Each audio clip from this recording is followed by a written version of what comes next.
สบายดีท่านผู้ชมชาวไทยชาวลาวและชาวต่างประเทศมื้อนี้กะสาวเลี้ยงงัวหน้าแหมแก้มใหม่ก็มาเลี้ยงงัวคือเก่ากินข้าวง่ายกับหยังน้อบ่ายแล้วกินข้าวเที่ยงกับหยังน้อพี่น้องสาวเลี้ยงงัวหน้าแหมแก้มใหม่ก็กล้องบ่ค่อยดีเด้อพี่น้องเด้อโทรศัพท์ก็บ่ค่อยดีบ่มีเงินทำคันพอพี่น้องมองไปอีพออีเมลFCคนไหนรู้ตัวสาวเลี้ยงงัวหน้าแหมแก้มใหม่ลูกกำพร้ากำพร้อยบ้านหัวดินก็บ่มีส่งของส่งแนวกินมาให้กินก็ได้เด้อขอบคุณหลายๆเด้อพี่น้องที่กดไลค์กดแชร์ก็มาเลี้ยงงัวเหมือนเดิมอาชีพเดิมๆไม่มีอะไร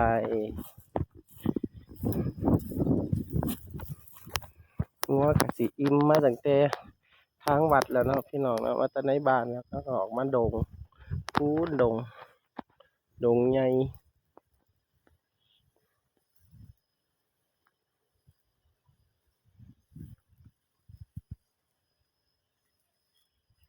เหมือนเดิมเขาเขาเจ้าก็ใหญ่แล้วไปยืนหลับอยู่ทางเขาเขาเจ้าเฮาบ่ทันมันโอ้ยแต่ว่าน้ำมันก็สิหากินยากแน่จักหน่อยเนาะเฮ้ยไข่อีหยังนี่ FC ว่าไข่หยังโอ้โหไข่หยังอืมไข่หยังนี่ไข่นกคือไข่หยังคือวาจั่งซี้เฮ้ยไข่หยังวะคือไข่ใหญ่แท้อือเขาพ้อไข่หยังพี่น้องไข่นกหยังน้อนี่เนาะพี่น้องเบิ่ง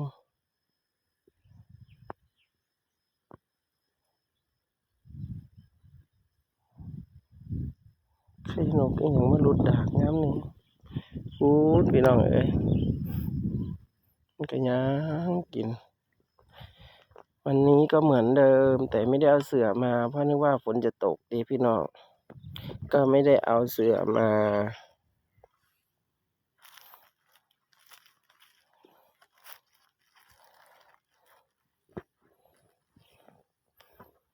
งัวไทยก็สิกินอิ่มง่ายกินง่ายอยู่ง่ายเนาะพี่น้องเพราะว่ามันเป็นงัวไทยน้อยงัวไทยกายงัวไทยใหญ่อยู่นำกันงัวไทยกลางมี3อย่างงัวไทยกลางไทยน้อยไทยใหญ่อยู่นี่มีเบิดจ้ะบ่แม่นแต่งัวบามันบ่มีนะพี่น้องเนาะมันก็สิกินง่ายอิ่มง่ายอยู่ใส่ก็ง่ายเลี้ยงก็ง่ายทนทานต่อโรคเนาะพี่น้องเมื่อยจักสิเว้าหยังให้พี่น้องฟังกินข้าวกับแก้วติกินข้าวกับป่นบางเที่ยจวบพ้อแนวกินอยู่ถ้ามื้อก็ไปแต่งอยู่ครัวกินหญ้าพุ่นน่ะพี่น้องเอ้ยหญ้าเพิ่นบ่เฮ็ดนาเก็กเพิ่นบ่เฮ็ดนาเอาไปดัดทางพู้นทางเขาเจ้าเขาเจ้าเฮ็ดข้าวเจ้ามะลิมันหอมย้านมันกินเนาะพี่น้องเนาะฝนตกแรงอยู่เด้พี่น้องเมื่อคืนแต่มันตกไม่นาน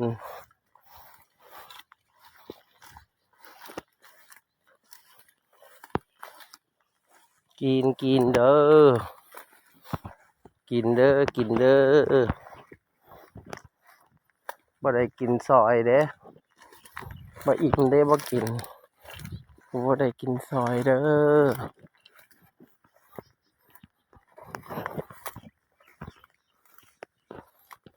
พี่น้องป้องปายอยู่ทางประเทศใดแหน่เพิ่นเบิ่งเพิ่นอยากส่งของแห้งมาให้กินก็ได้เด้อพี่น้องเอ้ยทักมาทางข้อความหรือว่าเบอร์โทรศัพท์088 348 4833หรือว่า09 806 596117ก็ได้เด้อพี่น้องเด้อนี่คือเบอร์โทรศัพท์ของสาวออกกระเทยเลี้ยงงัวนะจ๊ะนะสาวเลี้ยงงัวหนาแหมแก้มใหม่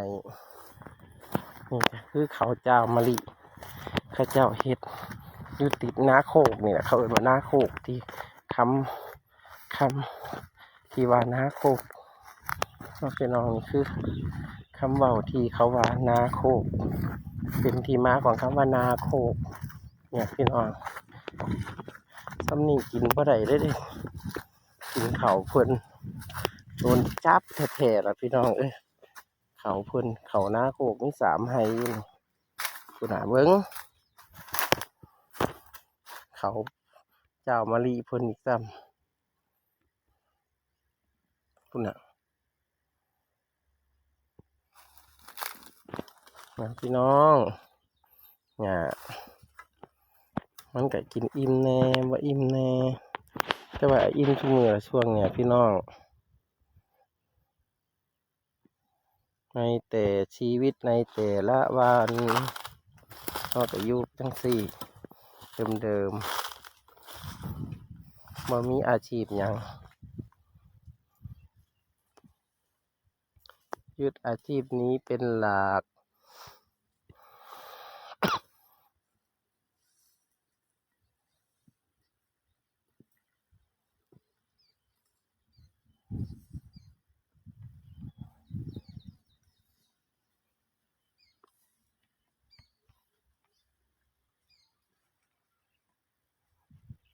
วัวไทยเบิ่งมันเกี่ยวขาเกี่ยวอีหยังกิ่งไม้อีใบโพ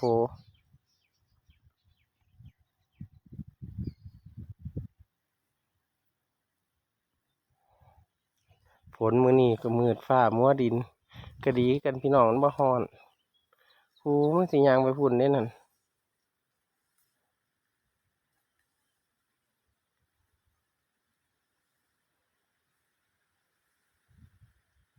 เอ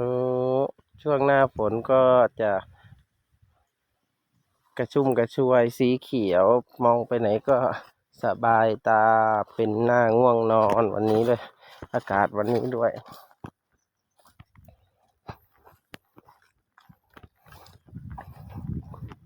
เพิ่นบ่มีกระท่อมนาเก็กเพิ่นบ่มีกระท่อมสาวเลี้ยงงัวหน้าแหมแก้มใหม่ก็ทุกเที่ยก็เอาเสือมามื้อนี้พ่อเอาเสือมาก็เลยได้ผ้าอยู่กระท่อมก็เลยสิเอาผ้ามาปูหนังวัวมันก็กินหญ้าดีแดงเลยกินหญ้าเด้อย่างเด้อ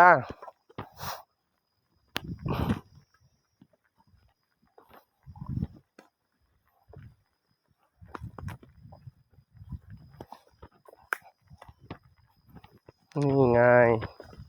เราจะปีนคันนาสูงมากเลยถ้าคนอ้วนก็ต้องค่อยๆขึ้นเราไม่ได้อ้วนหรอกเราอวบออกกำลังกายพี่น้องผู้ไหนเนี่ยมันดีมากินยังไงพี่น้องมันยางมันผ่านมันคือว่าขึ้นมากิน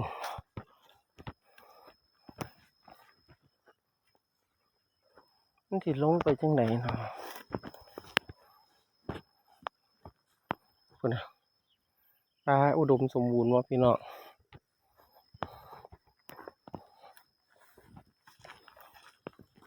ฝนมาท่านในตกแห้งคุณนะนี่ไงเราจะปูตรงนี้มีร่มคุณนะ